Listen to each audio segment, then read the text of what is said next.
शैक्षणिक क्षेत्र में 23 वर्षों के गहन अनुभव के साथ उन्होंने भारतीय दर्शन और योग शास्त्र जैसे विषयों में विशेषज्ञता हासिल की है। उनके उत्कृष्ट योगदान के लिए उन्हें कई संस्थाओं ने सम्मानित किया है। उन्होंने AICTE और शिक्षा मंत्रालय के अंतर्गत शोध परियोजनाओं का नेतृत्व भी किया है, जिनमें कुछ भारतीय ज्ञान प्रणाली पर आधारित हैं। वे विश्वविद्यालय की शैक्षणिक परिषद की सदस्य होने के साथ साथ योग और दर्शन शास्त्र के अध्ययन मंडल की अध्यक्षा के रूप में भी अपनी सेवाएं दे रही हैं। आइए सुनते हैं डॉक्टर कलापिनी अगस्ती जी को।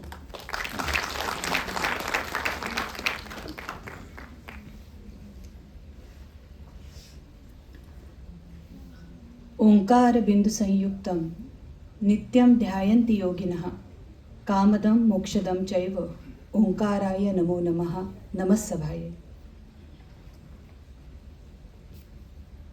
आज के इस कार्यक्रम में संगीत नाटक अकादमी नई दिल्ली द्वारा आयोजित एवं वनस्थली विश्वविद्यालय, इन दो संस्थाओं के संयुक्त तत्वावधान में एक सुंदर संवाद आयोजित किया है। इस कार्यक्रम में मंच पर उपस्थित परमादरणीय प्रोफेसर इना शास्त्री महोदया,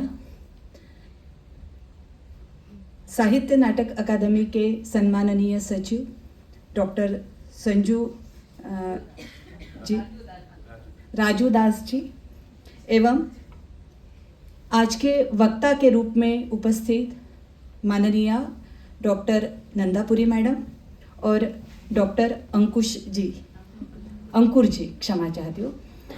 सभागार में उपस्थित विश्वविद्यालय के सभी सम्माननीय पदाधिकारी, अधिष्ठातागण, अध्यापकगण और इस कार्यक्रम के संयोजन करने वाले विजय जी, सभी को मेरा सादर प्रणाम। और प्रिय छात्राओं के लिए इस संवाद का जो आयोजन किया है और इसमें मुझे संवाद करने की संधि उपलब्ध करके दी, इसलिए मैं प्रथम आयोजकों को मनपूर्वक साधुवाद देती हूँ कि मेरे कुछ विचार आपसे साझा करने का एक व्यासपीठ आपने उपलब्ध करवाया।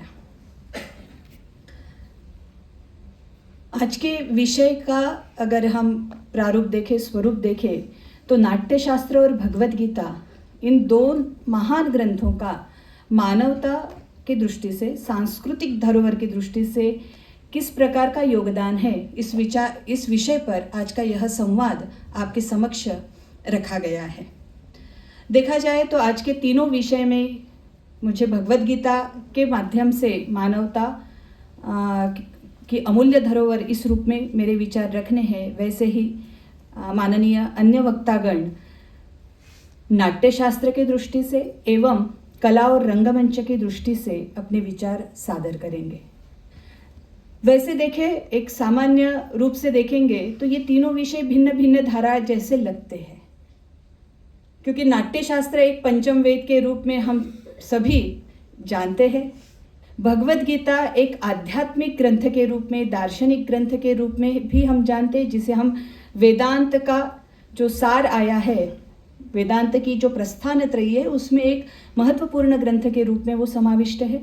और कला और रंगमंच जो हमारे अभिव्यक्ति के साधन है, ये सभी धाराएं भिन्न भिन्न रूप से भले दिखे तो भी इन सभी में दर्शन छुपा है।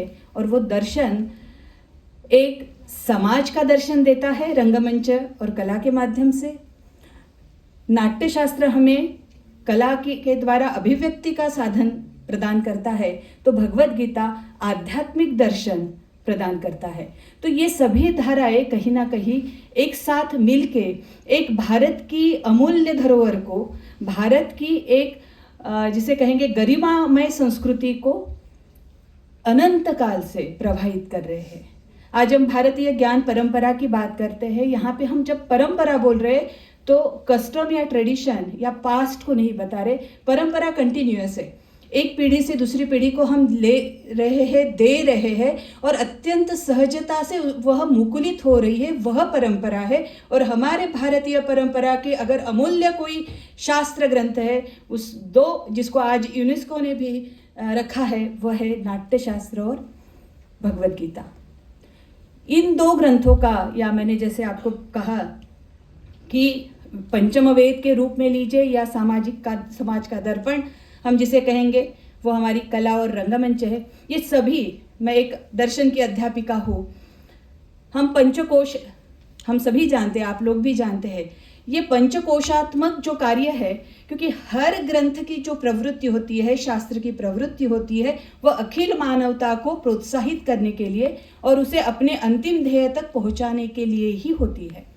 और इसी श्रृंखला में जब हम पंचकोश को अगर देखेंगे, तो आप जो आंगिक अभिनय कर रहे हैं कला के क्षेत्र में, जो भी बता रहे हैं, वहाँ पे अन्नमय कोश का, क्योंकि वहाँ पे अभिनय है, पर अभिनय जब तक मानसिक अवस्था से, मनोभाव से बाहर नहीं आएगा, मनोमय कोश से नहीं आएगा, तब तक वो जीवंत नहीं रहेगा। तो अन्नमय कोश के द्वारा आप जो भी करना चाहते हैं, उसके लिए आधार है मनोमय कोश, और उसके अंदर जब आप संगीत, गान, ये सब डालेंगे, तब आपको प्राणमय कोश, क्योंकि आपके प्राण पर जितना स्थैर्य और नियंत्रण है तभी ये संभव है, तो ये प्राणमय कोश तक। और जब तक ये शास्त्र का ज्ञान नहीं, ज्ञानमय, जिसे विज्ञानमय कोश कहते हैं, तब तक इसकी अभिव्यक्ति अच्छे से नहीं होगी। और अल्टीमेटली ये चारों भी जो चल रहे हैं, वो हमें आनंदमय कोश के वहाँ तक ले जाने के लिए चल रहे। तो ये जो अलग अलग विषय है, धाराएं अलग है, फिर भी इन सभी का समन्वय, एक सूत्रता हमें दिखाई देती है। इसलिए मैं पहले आयोजकों ने ये विषय का जो चयन किया, इसलिए उनको अभिनंदन देना चाहती हूँ। बहुत ही सुंदर पद्धति से आपने इस विषय का चयन किया है। मैं अभी मेरे विषय पे आऊँगी। भगवद गीता में जो प्रतिबिंबित मानव अमूल्य धरोहर जिसे कहेंगे मानवता की, उस विषय को मेरे लिए यहाँ पे रखा गया है। प्रथम तो हम आज पूरे भारत में जानते हैं कि भगवद गीता को एक नामाभिधान दिया गया है, हिंदुओं का धर्म ग्रंथ। ये अत्यंत संकुचित वृत्ति का लक्षण है, क्योंकि पूरे भगवद गीता के 700 श्लोकों में कहीं भी हिंदू शब्द नहीं आया। इसीलिए केवल हिंदुओं का धर्म ग्रंथ ये नहीं है, ये अखिल मानव जाति का है। इसका कारण, इस ग्रंथ का जो आरंभ है महाभारत में, आप जानते हैं, कुरुक्षेत्र के युद्ध में विषादग्रस्त अर्जुन के लिए भगवान ने जो मार्गदर्शन किया है, वह 700 श्लोकों में निबद्ध है। साक्षात भगवान ने गाई हुई, बताई हुई वह गीता है। और ये अर्जुन, जिसे ज्ञात था मुझे युद्ध करना है, किस कारण से करना है, अज्ञातवास में रहते हुए, वनवास में रहते हुए उन्होंने अलग अलग शस्त्र अस्त्र प्राप्त किए उसी युद्ध के लिए। किसके साथ युद्ध होना वाला है ये उसे पता है, सरप्राइज नहीं था कि पर्दा उठ गया और सामने एकदम कौरव आए, ये भी नहीं। सब कुछ ज्ञात होते हुए भी यह अर्जुन रणांगन के बीचों बीच अपना रथ ले जाने के लिए श्री कृष्ण जी को बताते हैं, और सामने जब वह द्रोणाचार्य, भीष्माचार्य, कौरवों को देखता है, हतबल होके अपने गांडीव को भी छोड़ देता है, हाथ से फिसल जाता है, और उसके अश्रुपूर्णाकुलेक्षणम, ये सभी श्लोक आते हैं, उसकी मनोवस्था को बताते हैं, और वो विषाद, और उस विषाद से वह न योद्ध से बता देता है कि मैं युद्ध नहीं करूंगा। ऐसे अर्जुन के लिए बताया गया यह 700 श्लोकों में 18 अध्याय में निबद्ध तत्वज्ञान सिर्फ हिंदुओं के लिए नहीं, क्योंकि आज जैसे आवश्यकता है हर घर राम होना चाहिए, तो हर घर एक अर्जुन है। यहाँ सभागार में बैठे सभी अर्जुन ही है। इसका कारण है कि आज हम जो भी मनोअवस्था में रहते हैं, कभी किम कर्तव्य मूढ़ता हम में आती है। इसीलिए उस अर्जुन के लिए ये ग्रंथ सभी दृष्टि से उपयुक्त है। इसीलिए भगवद गीता सार्वत्रिक ग्रंथ है, सार्वकालिक है और सार्वजनिक है। इसीलिए सिर्फ वो हिंदुओं का नहीं। इसका कारण आज हमारे मन में जो अर्जुन है, यहाँ पे बहुत सारी लड़कियां हैं, मैं आपको उदाहरण देना चाहूंगी कि आप सभी को ज्ञात है हमारी कुटुंब व्यवस्था है, ब्रह्मचर्याश्रम के बाद गृहस्थाश्रम है, वैवाहिक, क्योंकि हम दीक्षांत मंत्र में देते हैं ना, प्रजातंतुम मां व्यवच्छित्सि, अध्ययन के बाद आपको शादी करनी है।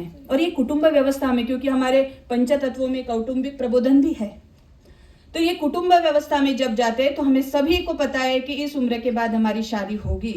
अब शादी तय होने के बाद अच्छे से आनंद से शॉपिंग करते हैं, अच्छा जो भी रस्म है निभाते हैं, आनंद का वातावरण है, क्योंकि ब्याह का घर है। लड़की को, उसके माता पिता को, सभी को ज्ञात है कि हमारी बेटी की शादी होने वाली है। उसे खुद को किससे शादी होगी, शादी के बाद उसको इस तारीख को जाना है, सब कुछ पता है। उसे भी सरप्राइज नहीं मिल रहा है।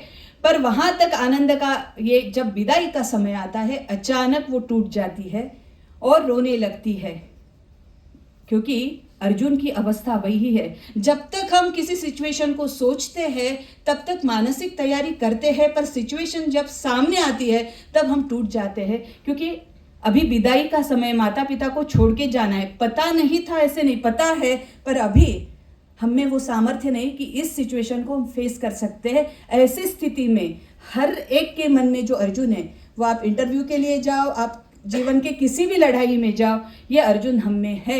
इसके लिए ये भगवद गीता मार्गदर्शिका है। इसीलिए सिर्फ भारत में नहीं, पाकिस्तान, अमेरिका, जापान, चीन, हर जगह पे ये काम में है। इसलिए ये सार्वत्रिक ग्रंथ है, सार्वकालिक। हजारों वर्ष पूर्व जितना मार्गदर्शन किया, आज भी उसमें सामर्थ्य है वो मार्गदर्शन करे। इसमें कोई अमेंडमेंट नहीं हुए, कोई शब्द नहीं बदले गए। जैसे कि वैसी गीता मार्गदर्शक है, सार्वकालिक है और सार्वजनिक, यानी हम सबके मन में वो स्थित है, हमें मार्गदर्शन करती है। ऐसी यह भगवद गीता मानवता को, मानव धर्म को बताने वाली है, क्योंकि इसका आरंभ ही धर्म क्षेत्रे कुरुक्षेत्रे समवेता युत्सवः यहाँ से होता है। ये धर्म क्षेत्र और कुरुक्षेत्र में युयुत्सु, युद्ध की इच्छा जिनमें है, ऐसे युयुत्सु एकत्रित आए हैं। धृतराष्ट्र का यह प्रश्न है। इसका आरंभ भी धर्म क्षेत्र से हुआ। इसे अहल्याबाई होळकर ने भी एक बार इच्छा की कि मैं भी भगवद गीता सुनूं, इतना बड़ा ग्रंथ है। और उन्होंने उनके राज्य के पंडित को बुलाया और बताया कि मुझे गीता सीखनी है। जैसे इन्होंने शुरू किया, धर्म क्षेत्रे कुरुक्षेत्रे समवेता युत्सवः, तो उन्होंने तुरंत कहा बस रुक जाइए। पंडित जी को, विद्वान को लगा कि कुछ गलत पढ़ा क्या, मैंने कोई उच्चारण गलत किया क्या। वो बोलता है क्षमा चाहता हूँ, पर मैंने कुछ गलत कहा क्या। तो बोले नहीं, ये इतनी ही पंक्ति मेरे आजीवन पर्याप्त है। यहाँ पे अर्थ है धर्म क्षेत्रे कुरुक्षेत्र, यानी उस कुरुक्षेत्र भूमि में कौरव वंश के सभी एकत्रित आए, धर्म युद्ध के लिए आए थे। उन्होंने अर्थ किया धर्म क्षेत्रे कुरुक्षेत्रे का, क्षेत्रे क्षेत्रे धर्म कुरु। जिस क्षेत्र में हो वहां पे तुम धर्म करो। और वही, अगर धर्म का अर्थ यहाँ रिलीजन ट्रांसलेशन नहीं है, धारणा धर्म। हमने जो भूमिका धारण की है वो हमारा धर्म है। मैं अगर अध्यापिका हूँ तो मेरा धर्म है अध्यापन करना। मैं अगर माता हूँ तो मेरे कुटुंब का संगोपन करना मेरा धर्म है। मैं अगर डॉक्टर हूँ तो मरीज को अच्छा करना मेरा धर्म है। आप छात्र है, अध्ययन करना आपका धर्म है। आप भारतीय हो तो भारत को गौरवशाली बनाना आपका धर्म है। यही हम मानव है तो हमारा धर्म मानवता है। तो जिसका आरंभ ही धर्म अर्थात मानवता के इससे होता है, वह यह परिपूर्ण ग्रंथ, जिसका अंतिम श्लोक में मतिर्मम है, अर्थात धर्म क्षेत्रे मतिर्मम, मेरी मति कहाँ है तो धर्म में ही है। तो यह भगवद गीता सभी दृष्टि से, जैसे मैंने आपको कहा, यह सार्वजनिक, सार्वकालिक और सार्वत्रिक है। वैसे ही वह समानता, आध्यात्मिक समानता प्रदान करने वाली, समत्व। यहाँ पे समत्व योग उच्चते बताते हैं। ये समत्व क्या है? हमारे जीवन में आने वाले जो द्वंद्व है, द्वंद्व का अर्थ समझिए, सुख दुख, लाभ हानि, जय पराजय, अमीरी गरीबी, जो भी है, ये द्वंद्व है। एक के रहने से दूसरे का अस्तित्व संभव होना, सापेक्ष कहते, एक की अपेक्षा से दूसरा है। अंधकार और प्रकाश सापेक्ष है। उसका अगर डिफाइन करते हैं, अंधकार का अर्थ क्या है?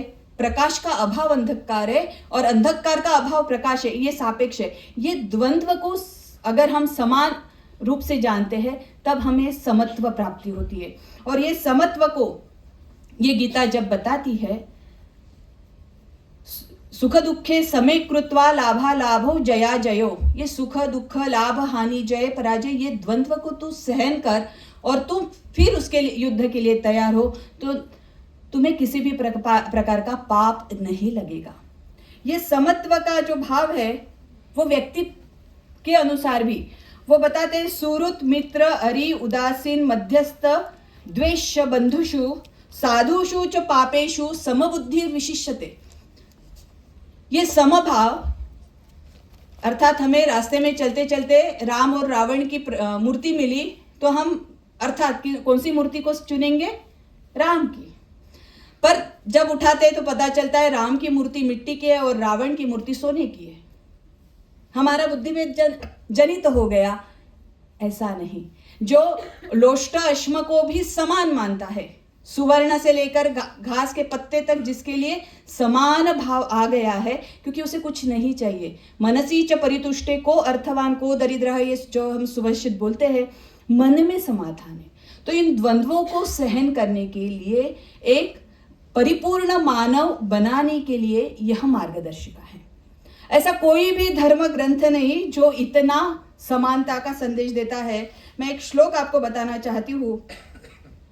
ये अपि अन्य देवता भक्ता यजन्ते श्रद्धयान्विताः ते अपि मामेव कौन्तेय यजन्त अविधिपूर्वक। डायरेक्ट ऑफर किया है श्री कृष्ण ने। वो बोलते हैं कि सिर्फ मेरा भजन करो, मेरा पूजन करो, अपेक्षित नहीं। अन्य देवता को भी अगर कोई भक्त पूजन करता है, भले मेरे विधि से नहीं, अन्य किसी विधि से, तो भी वो मुझे ही प्राप्त होने वाला। इतना ओपन, इतनी जिसे सहिष्णुता कहते ना, आज हम सहिष्णुता का इंग्लिश में थोड़ा टॉलरेंस बोलते, टॉलरेट करना एक दूसरे को, वो नहीं। यहाँ पे रिस्पेक्ट टू ईच अदर है। एक दूसरे को एक समान अधिकरण में, एक समान अधिष्ठान में देखना, ये मानवता का सबसे बड़ा संदेश गीता देती है। और इसी में और सर्वत्र, अभी ये समबुद्धि जब कब होगा? जब उसे यो माम पश्यति सर्वत्र सर्वम च मयि पश्यति, जो सभी जगह चराचर सृष्टि में मुझे देख रहा है और सभी सृष्टि मुझ में देख रहा है। अब कौन नष्ट होगा, कौन पराया होगा? ये पर अपर जो भेद है वो नष्ट होगा। हम मानव को एक अधिष्ठान में, सिर्फ मानव को नहीं, ये जो संपूर्ण सृष्टि है उस सृष्टि को समान बुद्धि से देखने का एक अच्छा दृष्टिकोण, एक दृष्टि हमें भगवद गीता प्रदान करती है। इसका समत्व जो है मैंने अभी आपको बताया। और पंडिताः समदर्शिनाः कहा है। जो अच्छे मन के, पंडित यानी विद्वान ऐसा नहीं, जो सुहृदय है, सज्जन है, उनकी दृष्टि कैसी है? समदर्शिनाः, जो देखते हैं वो सब उनके लिए समान है, कोई आप पर भेद उसमें नहीं रहता। और ये स्वधर्म में उन्होंने कहा श्रेया स्वधर्म, हमारा धर्म कैसा भी विगुण होना कोई प्रॉब्लम नहीं, पर परधर्म का आचरण करने से अच्छा है हम अपने स्वधर्म के लिए अपनी जान निछावर कर देना। अर्थात उद्देश्य में महत्वपूर्ण भाग रहता है। उद्देश्य से पाप पुण्य का फल मिलता है। पेट काटना एक ही कार्य है, पर अगर वो डाकू काट रहा है तो उसका उद्देश्य अलग है, डॉक्टर काट रहा है उसका उद्देश्य अलग है, उसके अनुसार कार्य सिद्धि होने वाली है। इसलिए स्वधर्मे निधनम श्रेयः परधर्मो भयावह। जो हमारा है स्वधर्म क्या है? मुझे जो कौशल्य मिला है, मेरी जिसमें चाह है, मैं कलाकार हूं तो मैं कला का सादरीकरण करना, कला में तल्लीन होना, क्योंकि बिना साधना के ना कला है ना दर्शन है, कुछ भी नहीं है। हर पीछे, हर कार्य सिद्धि के पीछे साधना है। इस साधना को जब वो बताते हैं, वो साधना परिपूर्ण तभी होगी जब उसका आरंभ सद उद्देश्य से हुआ है। तो ये स्वधर्म का स्वरूप उसमें बताया गया है। पर स्वधर्म करते समय जो भी आप कर्म करेंगे वो निष्काम होना चाहिए। मानवता के लिए अत्यंत आवश्यक जो बात है निष्काम। आप बोलेंगे धर्म अर्थ काम मोक्ष का जो काम है वो अलग है, और सकाम और निष्काम में यहाँ पे जो अपेक्षित निष्काम है वो विदाउट एनी अटैचमेंट, ये अर्थ है। आपको निष्काम रूप से कर्मणि एव अधिकारः ते बोल रहे, तुम्हारा अधिकार सिर्फ कर्म पर है। मा फलेषु कदाचन। सुनने में आपको लगता है कि ये क्या, अगर फल की आशा ही नहीं रखनी है, डिटैच रह के करना है तो कर्म करना ही क्यों? उन्होंने कहा कि आपको कर्म नहीं करना ऐसा भी नहीं, कर्म तो करना है, पर वो कैसे? पूर्णतः मेरा जितना एफर्ट्स है, मेरे जितने प्रयास है, 100% प्रयास देना ये मेरे हाथ में। आपका अभी परीक्षा काल जब समीप आएगा, आपने दिन रात क्लासेस की, अध्ययन किए, परीक्षा का फल आपके हाथ में नहीं, पर परीक्षा का पेपर कैसे लिखना ये तो आपके हाथ में, प्रश्न पत्र क्या आएगा ये आपके हाथ में नहीं, पर उसके लिए जो दिया हुआ सिलेबस है उसका अच्छा अध्ययन, 100% अध्ययन करना आपके हाथ में। कर्मणि एव अधिकारः ते मा फलेषु कदाचन, आपको कितने स्कोर आप कर रहे हैं सीए और यूए में वो आपके हाथ में नहीं है। और अगर आपको सक्सेस मिल भी जाता है तो उसका हेतु